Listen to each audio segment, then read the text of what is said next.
Hello and welcome. Today we're doing a move called the speeding ticket. There's the move, and here is a slow-mo.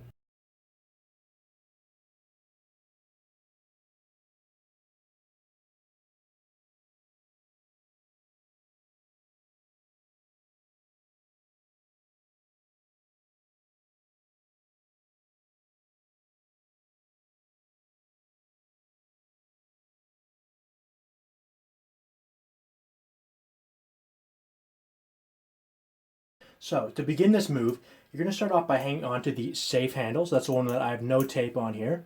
And you're just going to take your thumb and put it on the safe handle, and your four fingers are going to wrap around the back of the knife.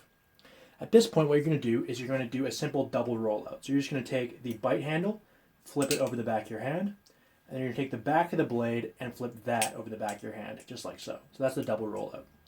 From here, the next step is to go into the full twirl. So that tutorial will be in the description if this is too fast for you, but I'm going to get into it right now. So again, you're going to start by doing a double rollout. Then you're going to take your middle finger and place it on the back of the safe handle like so. At which point you're going to take your thumb, you're going to move it out of the way. And you're going to push with your middle finger to flip the safe handle upside down and let the bite handle hang like so. So again, double rollout, middle finger behind, thumb out of the way, and push and flip. From here, what you're going to do is you're going to take your ring finger, put it in front of the safe handle.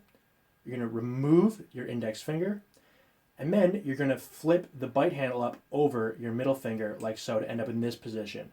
And that is the full twirl. So again, you're going to do a double rollout followed by the full twirl like so.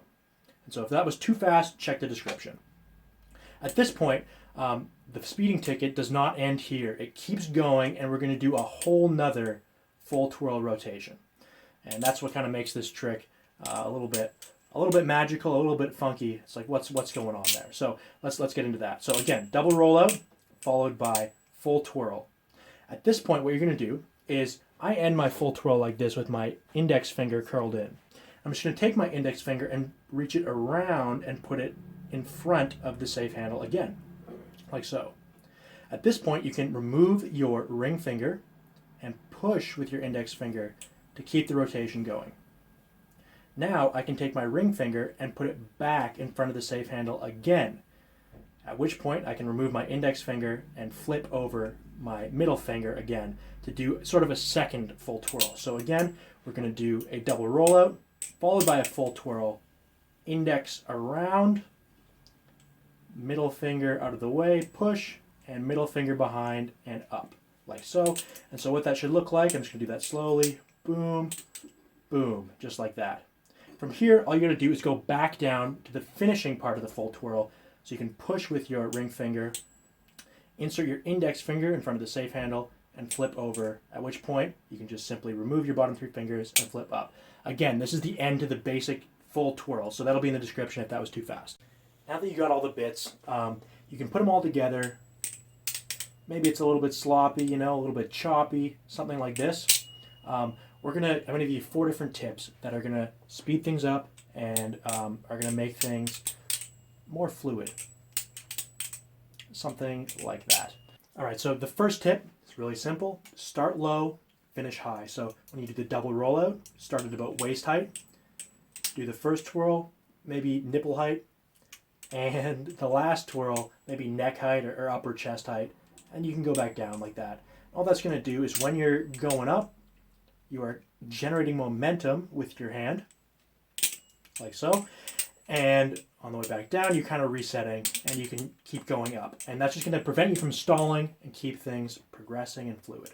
So start low, finish high. Second tip is try and keep things vertical, straight up and down. You're going to notice sometimes that when you do this move, I tried to do it there, but it'll kind of turn sideways. And all you got to do is just keep it straight up and down. It's that simple. Of course, it's not that simple. It's harder than that, but something to really think about and consider. Make sure you're going straight up and down. The next tip is to, when you're doing the twirl, think of it as a twirl, and then instead of doing a twirl and then another twirl, you can think of it as doing a twirl followed by a roll around your middle finger, followed by the end of the twirl, right? So you do the first twirl, you let it roll around your middle finger, and then you do the second twirl. Of course, this move you can't really, you can kind of get that, but at the end of the day, your fingers do have to be involved. But even just thinking about it like that can help get your fingers out of the way and get things to be a little bit more fluid and smooth. So the final tip is, of course, just to practice. And if you're starting low and finishing high, you can, that was just a regular twirl. Boom. Just do it over and over again. And you're gonna mess up sometimes. But that's really the only way to get practice and really to get good. And I promise you, if you do that for 14 hours straight, you're going to be a master. You're going to be the best in the world at this trick. So I would invite you to just don't put this down and just get after it. So that's my motivational speech of the week. I hope you guys like that one. Thanks for watching. Peace.